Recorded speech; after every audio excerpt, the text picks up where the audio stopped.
Hello, my dear. This is a 35th presentation. Use it in your research. For any questions, the contact is below.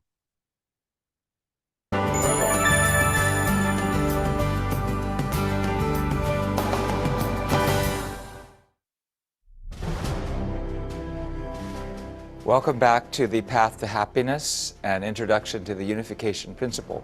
I'm your host, Dr. Tyler Hendricks.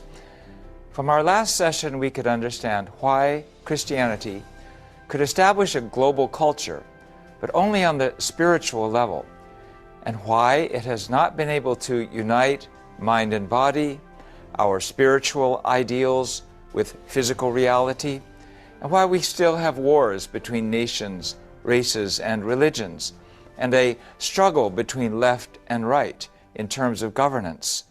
It all came from the course of Jesus. But we also have hope.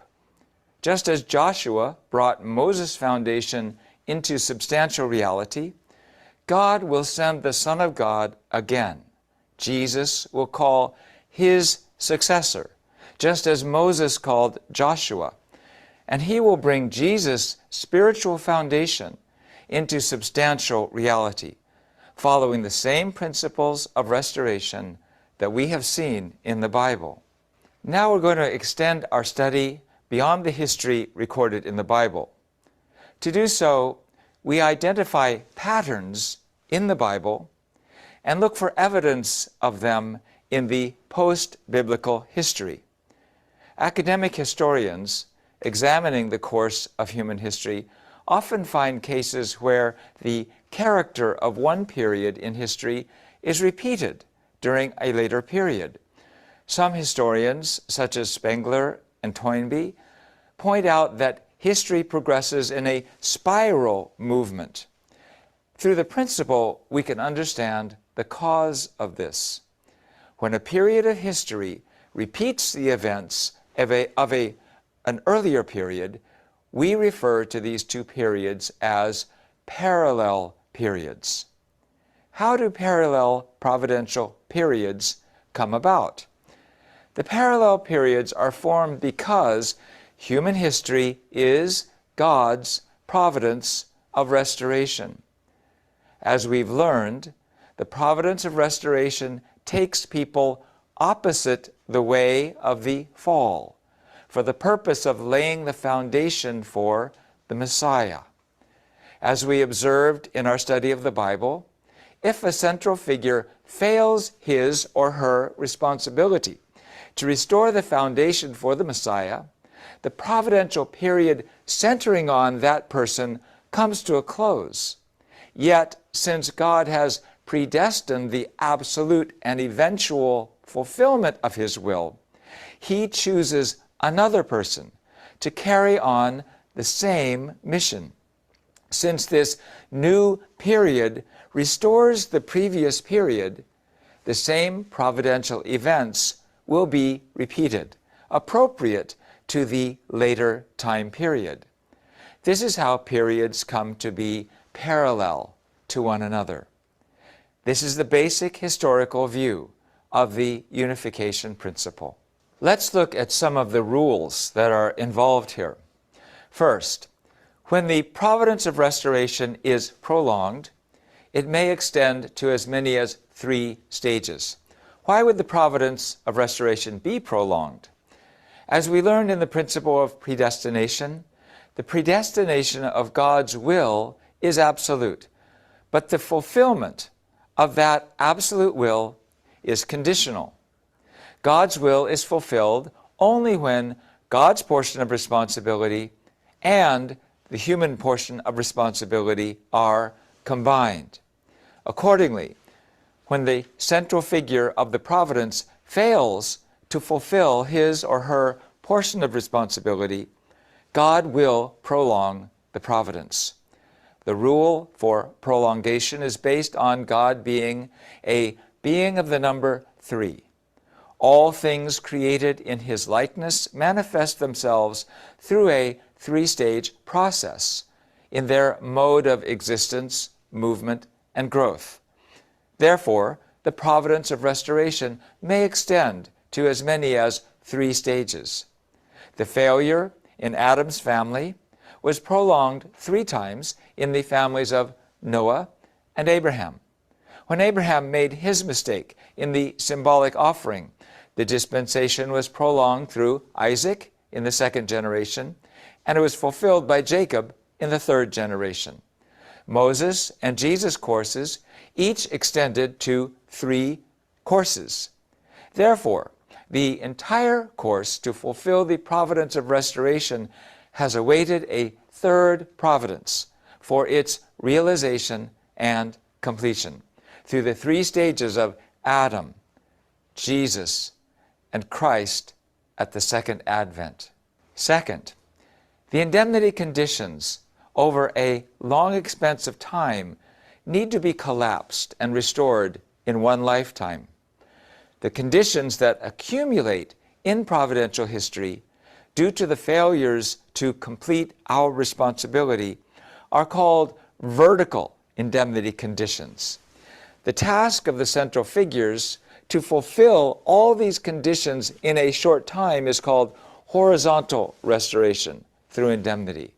For example, Abraham, in his offering, had to restore horizontally all the vertical indemnity conditions from Adam's family and Noah's family.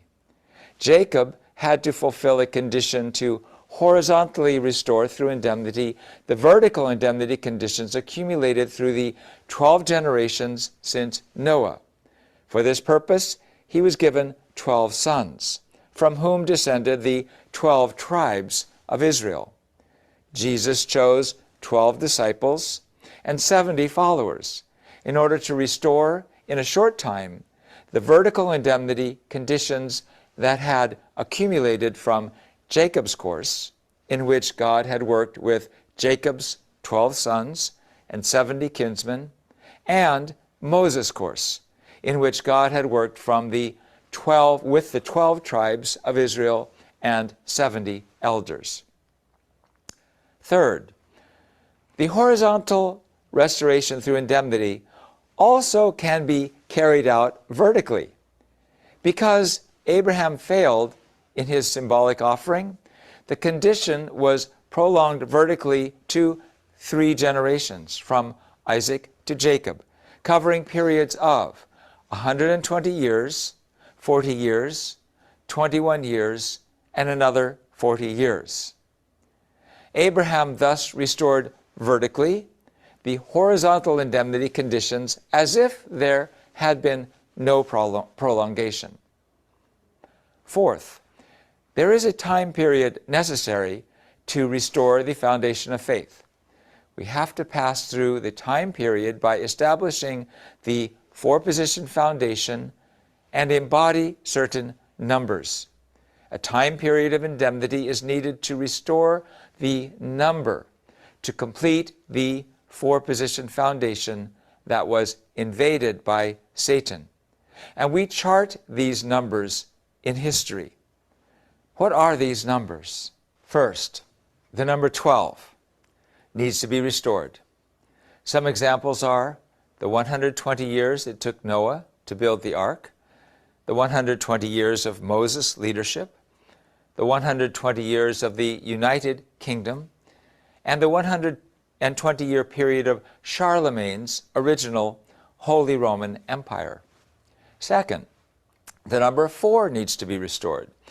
Examples include Moses' 40-day fasts, the 40-day mission of the spies in the land of Canaan, Jesus' 40-day fast, and the 40 days of the ministry of the resurrected Jesus.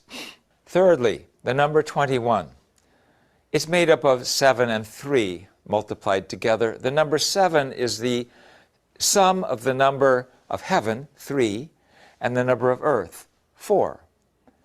The periods of formation stage, growth stage, and completion stage each require the number 7, so we end up with the number 21. Examples include Noah sent out a dove 3 times in 7-day intervals, 21. Jacob labored in exile in Haran, enduring 3 7-year periods. There was the 210-year period of the Israelites' exile in Babylon and their return to Israel, and a 210-year period from the papal captivity and return to Rome on the eve of the Reformation. Fourth, the number 40. When the number 4, the number of the four-position foundation, is multiplied by the number 10, the number of unity, they form the number 40. So, for example, God had Noah endure the 40-day flood judgment.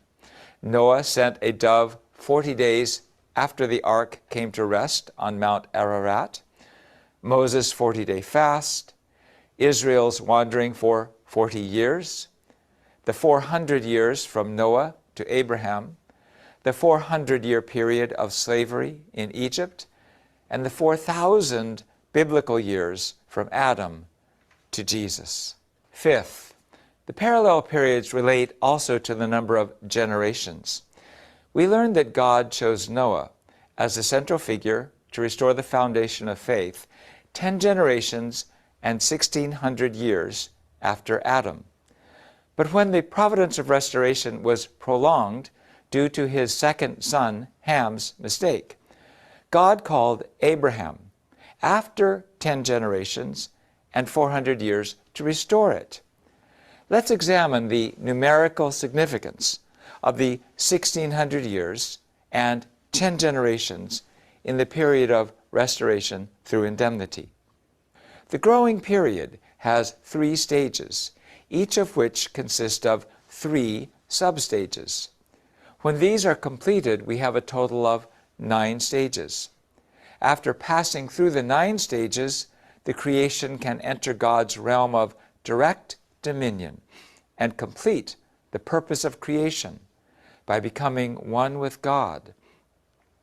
The number 10 is called the number of return or number of unity. Therefore, God set up Noah 10 generations after Adam. God could return to the position to establish a new Adam.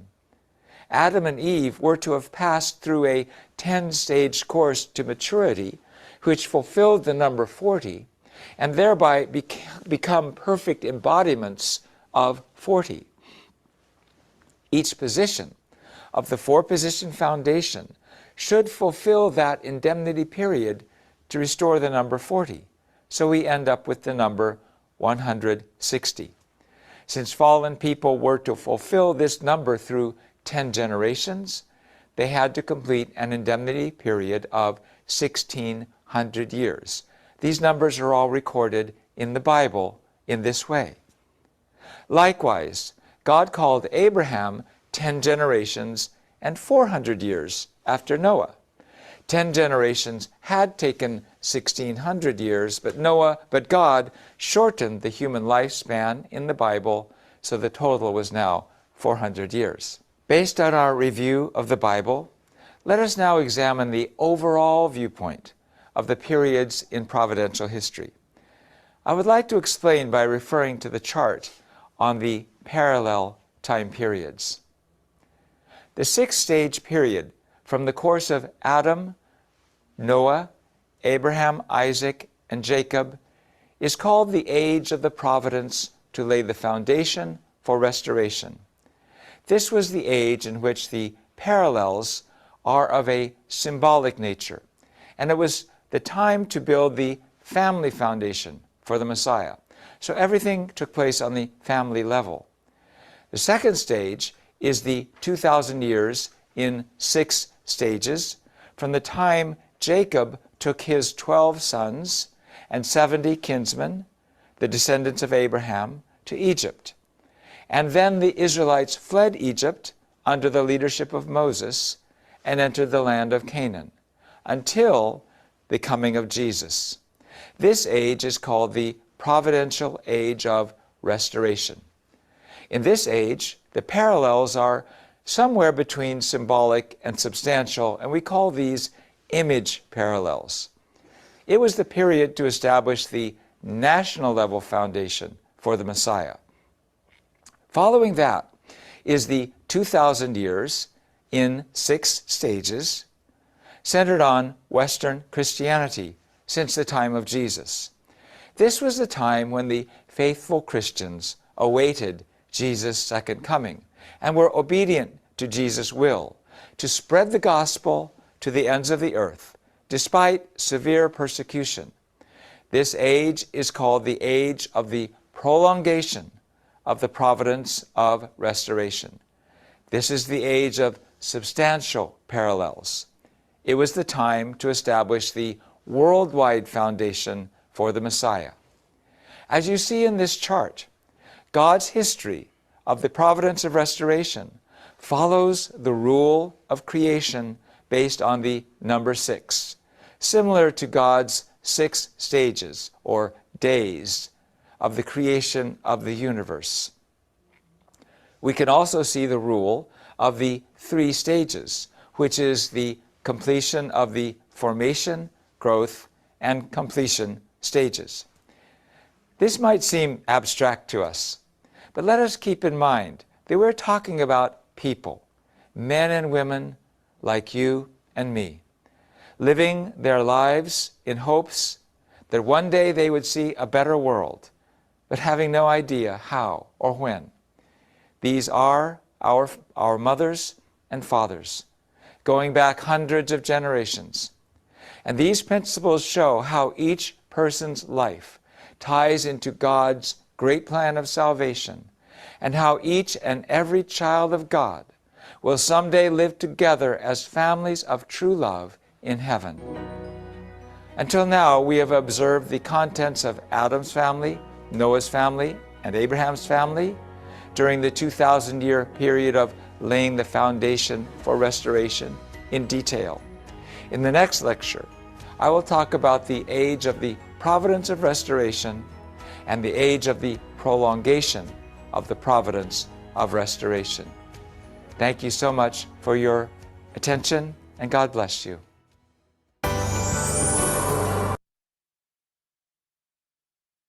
Yes. This was presentation for today. For more details, contact me below using your research. Thank you very much.